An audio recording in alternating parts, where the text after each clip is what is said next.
Vamos a leer algo rápidamente. Bueno, ¿alguien sabe qué se celebra hoy en la iglesia? Universalmente. Si todos en la iglesia celebran algo hoy. Ramos, domingo de Ramos, domingo de Palmas. ¿Qué pasó el domingo de Ramos? ¿Alguien se acuerda qué es? Es la entrada triunfal de Jesús en Jerusalén, que es exactamente, bueno, hoy es el domingo de Ramos, ¿qué es el siguiente domingo? ¿Alguien sabe? Exactamente, entonces ya estamos muy cerca a la pasión de Cristo, que es pues su arresto, su sacrificio, lo que Él hizo por nosotros. Creo que dejé el agua y me lo pasas. Gracias, porque se me seca la garganta. Dame chancita. Entonces es Domingo de Ramos. Domingo de Ramos, y precisamente de eso vamos a hablar, de la entrada triunfal de Jesús. Les voy a leer dos porciones de la Biblia. Es Mateo 21 del 8 al 11 y Mateo 26, 36 al 47. Yo lo voy a leer en la Nueva Traducción Viviente. Lo voy a leer las dos partes y luego partimos al mensaje, ¿ok? Entonces dice, Mateo 21 del 8 al 7. Si ustedes ven cómo se titula esa parte, dice la entrada triunfal de Jesús. Dice, de la multitud presente, la mayoría tendió sus prendas sobre el camino delante de él, y otros cortaron ramas de los árboles, por eso se dice Domingo de Ramos o Domingo de Palmas. Cortaron ramas de los árboles y las extendieron sobre el camino, porque estaba entrando Jesús a Tierra Santa, que es Jerusalén, ¿no? Jesús estaba en el centro de la procesión y toda la gente que lo rodeaba gritaba, alaben a Dios. En otras versiones dice, Hosana, por el Hijo de David. Bendiciones al que viene en el nombre del Señor. Alaben a Dios en el cielo más alto. Otras versiones dicen Hosana, que es una exclamación de alabanza. Toda la ciudad de Jerusalén estaba alborotada a medida que Jesús entraba. ¿Quién es este?, preguntaban, y las multitudes contestaban, es Jesús, el profeta de Nazaret de Galilea. Vemos que Jesús entrada triunfal, lo reciben con aplausos, clamando y diciendo Hosana en las alturas, alabando a Dios porque Jesús, el profeta de Nazaret, había entrado a Jerusalén. Y ahora vamos a ir a Mateo 26, del 36 al 47.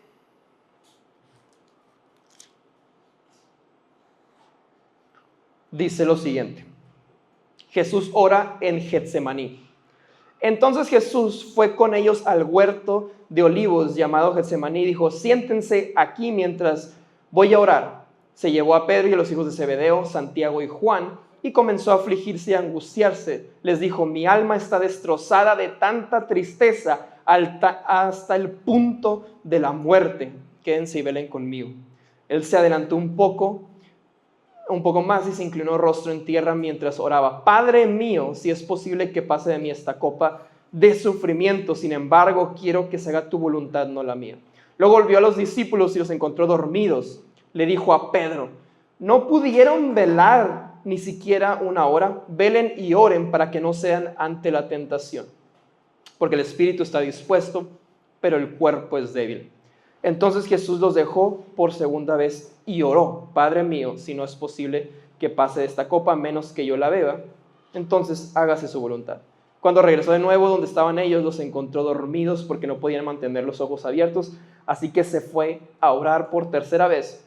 Por tercera vez repite lo mismo Jesús. Luego se acercó a sus discípulos y les dijo, adelante, duerman y descansen, pero miren, ha llegado la hora y el Hijo del Hombre es traicionado y entregado en manos de pecadores.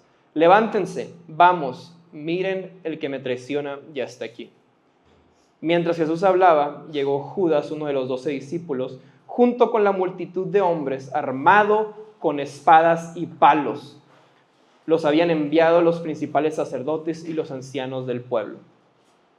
Aquí vemos un contraste muy evidente. Señor, te damos muchas gracias por tu amor, por tu misericordia, por recordarnos cada vez que tú diste tu vida en la cruz por nosotros. Te entregamos nuestra vida y queremos que tú seas glorificado y alabado en el nombre de Jesús. Amén.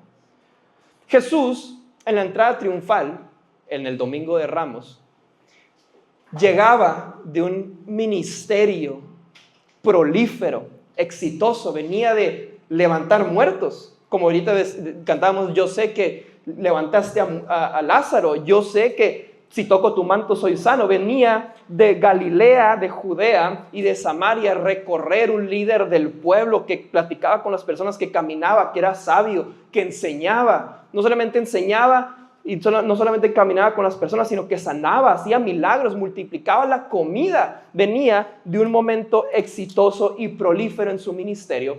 Y entonces viene el momento culminante. Este profeta, este Mesías, entra ¿a dónde? A Jerusalén. Jerusalén como el pináculo del judaísmo, ¿no? De ahí, pues había pasado por muchas cosas, había habido guerras, hace siglos había habido guerras, la habían sitiado, habían destruido con un hombre muy famoso, Nabucodonosor, el rey de Babilonia. Destruyen el templo de Jerusalén, luego se levantan, construyen otra vez el templo, y luego hay otras guerras, y hay mucho pleito en esa zona, porque para los judíos es muy importante. Luego terminan bajo el Imperio Romano, de cierta manera, con cierta libertad para expresar su religión. Y viene Jesús, ese profeta esperado. Viene de una culminación de un ministerio muy importante. Y a veces nos quedamos como esas personas que están diciendo, hosana porque entró el Salvador, hosana porque entró el Mesías. Pero esas mismas personas que reconocieron a Jesús entrando y reconocieron que era el profeta que venía de Nazaret de Galilea, 5 capítulos después, cuando lo recibieron con sus mantos y sus ramos y daban gloria a Dios, 5 capítulos después van por Jesús con espadas y palos. Esas mismas personas que habían clamado de que Jesús era prácticamente que venía de parte de Dios, como Jesús no cumple sus expectativas de liberarlos del pueblo, del Imperio Romano, van por él con espadas y palos. Y algo que tenemos que entender como cristianos es que la entrada triunfal, los aplausos, el éxito, no es nuestro destino como cristianos. Y muchas veces nos han vendido eso. Nos han vendido que una fe que es correspondida es una fe que tiene frutos económicos, incluso de sanidad. Por ejemplo, ves una persona exitosa que le va bien en la vida y que es cristiana y dices, mira, le va bien por su fe. Él tiene una buena fe en su Dios y ese Dios le corresponde dándole con éxito, con provisión, con dinero, con sanidad, con milagros. Pero el cristiano debe de entender que su destino no es los aplausos, no es el éxito, su destino es la cruz. El destino de Jesús, el ministerio de Jesús no culminaba entrando a Jerusalén en una entrada triunfal, siendo aplaudido, siendo alabado, siendo reconocido como el profeta, sino que el destino de Jesús era la cruz para salvar a la humanidad. Y no solamente el destino de Jesús es la cruz, sino que el destino del cristiano es la cruz. Porque también nos han dicho que tú y yo, que la cruz de Jesús fue un evento hace 2000 años, que Jesús pagó por nosotros y que ya no tenemos que ir tú y yo a la cruz, pero la Biblia nos dice algo totalmente diferente. Vamos a ir al final después de eso. Pero tenemos que entender que el cristiano, su fin último no es el éxito, sino que el fin último del cristiano es la propia cruz. Nos han vendido esa fe que es correspondida a través de lo evidente, a través de la prosperidad, a través de ser exitoso. Porque ves a alguien exitoso y dices, este hombre tiene fe y por eso es exitoso. Pero realmente lo que vemos es algo diferente en Jesús. Porque cuando Jesús va al Getsemaní, en el 26, yo no veo un hombre próspero, exitoso en lo económico. Veo dolor, veo sufrimiento. Incluso Jesús dice, estoy tan entristecido hasta el punto de la muerte. Veo a lo mejor una depresión, algo fuerte que estaba pasando por Jesús. En unos capítulos anteriores, unos días anteriores, Jesús estaba siendo alabado por Jerusalén. Habían ido a recibir, que había entrado a la ciudad santa, alabado, glorificado, lo que tú quieras. Y unos capítulos después lo arrestan y él tiene muerte porque sabe cuál es su destino y sabe que los aplausos no son su destino, sino que su destino es la cruz. ¿Y qué pasa contigo y conmigo cuando el Mesías, cuando Jesús no es lo que esperábamos?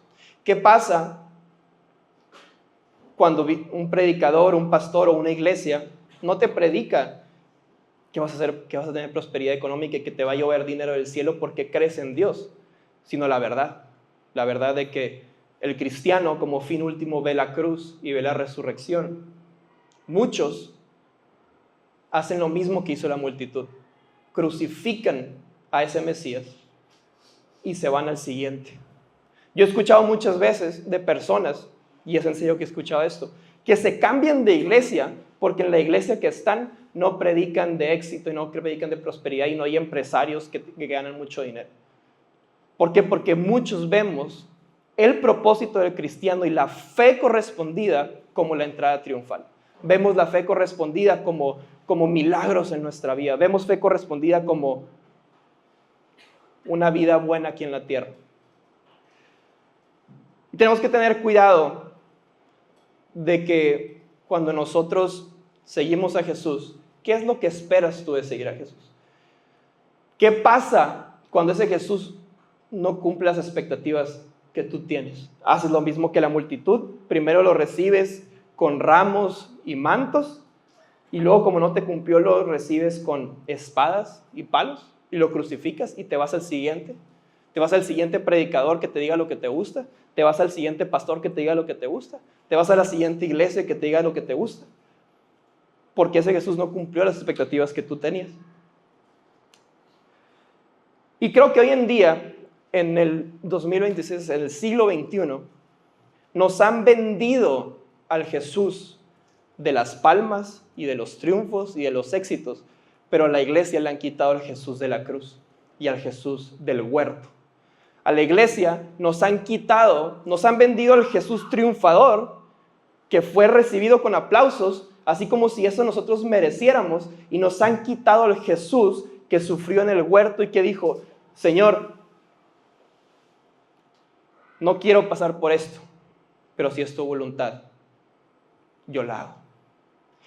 La voluntad de Dios en nuestra vida no es, porque yo he escuchado mucho esto, y eso es en ninguna parte, perdónenme, pero en ninguna parte de la Biblia viene algo así.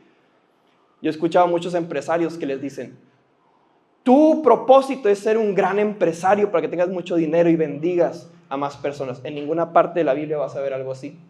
Pero ¿sabes cuál es el propósito del cristiano? La promesa para el cristiano es la cruz. La voluntad del Padre en tu vida no es la entrada triunfal. La voluntad del Padre en tu vida es que vayas a la cruz con Jesús. Porque solamente hay, a través de ir de la cruz con Jesús, identificarte con la cruz de Jesús, ser bautizado en su muerte, vas a participar de su resurrección. Y ese es el fin último del cristiano. Y tenemos que quitarnos la idea errónea de pensar que hay algo más fuera de eso. Nos han vendido, otra vez repito, nos han vendido el cristianismo de la entrada triunfal y nos han quitado el cristianismo de la cruz. Nos han quitado el cristianismo donde hay dolor, donde hay sufrimiento. Esa es la verdad. Yo veo un Jesús que está en el huerto, Jesús, el Hijo de Dios, que sabe todo, que hizo milagros. 3 veces le pidió al Padre pasar de esa copa. No fue un día que fue y dijo: Padre, ¿sabes qué? Quiero pasar de esta copa, pero que sea tu voluntad. Fue 3 veces. Estaba triste hasta el punto de morir. ¿Quién te ha dicho a ti que como cristiano, que en el cristianismo no hay dolor? ¿Quién te ha dicho a ti que como en el cristianismo no hay sufrimiento? Es verdad, eso pasa. Y a lo mejor no suena muy motivacional, pero cuando tú vayas a la Biblia, te pueden predicar muchas cosas, pero si vas a la Biblia, tú vas a ver otra cosa y vas a ver dolor. En Gálatas, acabamos de terminar Gálatas termina Pablo diciendo: llevo en mi cuerpo las cicatrices de Jesús. Así termina Pablo su carta, casi su evangelio, ¿no? Hemos dicho que Gálatas es como el evangelio de Pablo. Pablo termina esa parte diciendo: llevo en mi cuerpo las cicatrices de Jesús. En otra parte Pablo dice que sufre con dolores de parto por la gente. ¿Quién nos ha mentido con la idea de que el cristianismo es la entrada a Jerusalén y no es el huerto? Porque el cristianismo también es eso. Es el huerto donde pedimos, sufrimos, nos duele, Porque nos han dicho que si te sientes mal, que si tienes depresión, que si tienes ansiedad, no eres cristiano, no puedes ser un cristiano así. Pero luego vas y ves a Jesús en el huerto, que está tan triste hasta el punto de la muerte. El Hijo de Dios, el que hizo milagros, aquel que el viento y el mar le obedecían, aquel que multiplicó el alimento para que alcanzara para 5,000, 4,000 personas, 3,000. Ese Jesús, con un ministerio exitoso, prolífero, reconocido en Ciudad Santa, Jerusalén, unos capítulos después estaba casi enfermo de tristeza hasta el punto de morir. Algunas versiones dicen que sudó sangre de un estrés que él tenía y le pidió al Padre pasar de esa copa, y sabemos que no sucedió. ¿Por qué? Porque el fin último de Jesús y tuyo y mío es la cruz. Como les decía ahorita, nos han dicho, ¿sabes qué? Jesús pagó en la cruz para que tú no vayas. Y eso es contrario a lo que dice el Nuevo Testamento. Y ahorita te voy a leer varios versículos donde nos dice eso. Pero quiero que vayamos a Filipenses 2, 3 al 8. Porque tú dices, bueno, si tengo que ir a la cruz, ¿qué significa? ¿Cómo se ve esto en el día a día? Fíjate lo que dice Filipenses 2, del 3 al 8. No sean egoístas, no traten de impresionar a nadie, sean humildes, es decir, considerando a los demás como mejores que ustedes. No se ocupen solo de sus propios intereses, sino también procuren interesarse en los demás.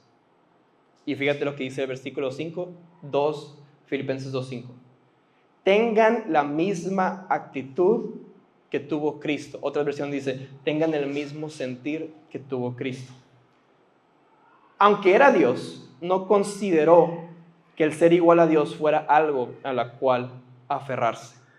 En cambio, renunció a sus privilegios divinos, adoptó humilde posición de un esclavo y nació como un ser humano cuando apareció en forma de hombre. Se humilló a sí mismo en obediencia a Dios y murió en una cruz como morían los criminales. Fíjate lo que está diciendo Pablo. No se fijen, siéntense ustedes, nos dicen todo lo contrario. No, tú eres un hijo de Dios y vas de gloria en gloria y victoria en victoria y tú eres vencedor.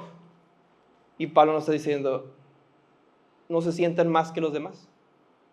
Es más, siéntense menos que los demás. No sean egoístas, no traten de impresionar a nadie, sean humildes. Es decir, considerando a los demás como mejores que ustedes. Esto es el cristianismo. No sé qué nos han dicho, no sé qué nos han vendido, pero creo que tenemos que recuperar lo que es un ser cristiano, lo que es ser iglesia. Y ser iglesia no es demostrar nuestra prosperidad y nuestro éxito y ser más que otros, sino que es considerarnos en humildad incluso a los demás mejores que nosotros, no ocupándonos de nuestros intereses, sino que también ocupándonos de los intereses de los demás, porque tenemos que tener la misma actitud que tuvo Cristo Jesús, que siendo igual a Dios, no lo tomó, como dice Pablo, no consideró que el ser igual a Dios fuera algo a lo que aferrarse.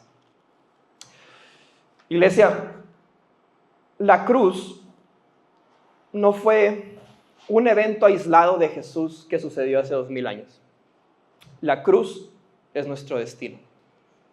La cruz es tu destino. Vas a la cruz. No para salvar a la humanidad, ni siquiera para salvarte a ti mismo, sino que es nuestro destino porque somos el cuerpo de Cristo.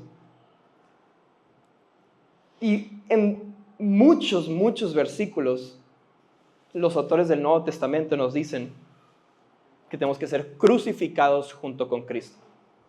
¿Sí me puede ayudar a la alabanza, por favor? La cruz no es un evento aislado que hizo Jesús. La cruz no es un evento aislado que pasó hace 2000 años, sino es como cristiano, es tu destino. Es a donde vamos. Fíjate. Muchas veces los cristianos queremos resurrección sin morir. Queremos gloria sin cruz. Y la iglesia, la verdadera iglesia de Jesús, no se trata de cuántas sillas llenemos, no se trata de la cantidad de personas que hay en un auditorio. La iglesia es la cantidad de personas que deciden ir a la cruz juntamente con Cristo. Te voy a leer varios versículos. Así los voy a pasar rápido para que veas dónde están. Gálatas 2:20, Pablo nos dice, escucha todo lo que dice esto, porque no es un invento mío. Gálatas 2:20 dice, he sido crucificado con Cristo. Romanos 6, del 3 al 6, dice que somos bautizados en su muerte. ¿Qué es bautizar? Sentirte identificado en su muerte. ¿Para qué? Para que resucitemos con él. 2 Corintios 4:10 dice, fíjate qué fuerte, llevamos en el cuerpo la muerte de Jesús. Filipenses 3:10, que seamos semejantes a Cristo en su muerte. Primera de Pedro 2:21, Cristo sufrió por nosotros y tenemos que seguir su ejemplo. Y Primera de Juan 3:16 dice, Primera de Juan 3:16, entregó su vida por nosotros, y dice el apóstol, así nosotros también tenemos que entregar nuestra vida por nuestros hermanos. Cuando Pablo dice en Filipenses, tengan ustedes el mismo sentir, ¿cómo vas a ser tú como cristiano? ¿Cómo vas a vivir tu vida como cristiano? Teniendo el mismo sentir que Cristo, que no estimó ser igual a Dios como cosa que aferrarse, sino que se fue hasta la muerte de cruz, se humilló, se hizo menos. ¿Por qué? Para la salvación de los demás. Tu cristianismo no es para que te funcione a ti, no es para que tú tengas nomás una mejor vida y más bonita. El cristianismo es para con otros. Porque ¿qué dice Juan 3:16 y 17? Muy famoso, ¿no? De tal manera amó Dios al mundo que dio a su Hijo unigénito para que todo aquel que en él cree no se pierda, mas tenga vida eterna. Pero el 17 dice, porque Dios mandó a su Hijo no para juzgar y condenar al mundo, sino para que el mundo sea salvo por medio de él. Y si Pablo nos dice, tengan el mismo sentir que tuvo Jesús, identifíquense con la cruz, bautícense en su muerte, mueran como él. Sí, es morir a nosotros, es morir a nuestro ego, es morir a nuestros propósitos, pero ¿para qué? No es para ti. Y es lo que tenemos que entender, morir a nosotros, crucificarnos con Jesús, es no nomás morir a ver una serie de televisión o qué tipo de música escuchas. No, morir a nosotros, morir a mí, ser crucificado es para el mismo propósito de que Jesús vino. Es el mismo sentir para morir por los demás, para que los demás lo conozcan, para que los demás resuciten con él. Ese es nuestro llamado. Y tenemos que entender que el cristianismo no se ve reflejado en la entrada triunfal, en los éxitos, en la prosperidad. El cristiano se ve reflejado en la cruz, se ve reflejado en el huerto, donde hay dolor y hay sufrimiento. Y la buena noticia, la entrada triunfal no trae esto, pero la cruz sí, es la resurrección. La resurrección de nuestra vida, pasar una eternidad con él, no es a través de la prosperidad y el éxito, no es a través de las palmas y ser reconocidos. La resurrección viene a través de ir a la cruz juntamente con Cristo, porque eso nos está pidiendo el Nuevo Testamento. ¿Tú crees que los primeros cristianos qué creían? ¿Que iban a ser exitosos, que iban a tener grandes empresas? No, ellos dejaban absolutamente todo porque sabían que ya nada valía, porque sabían que tenían que ir a la cruz con Jesús. Y ese es nuestro llamado, iglesia.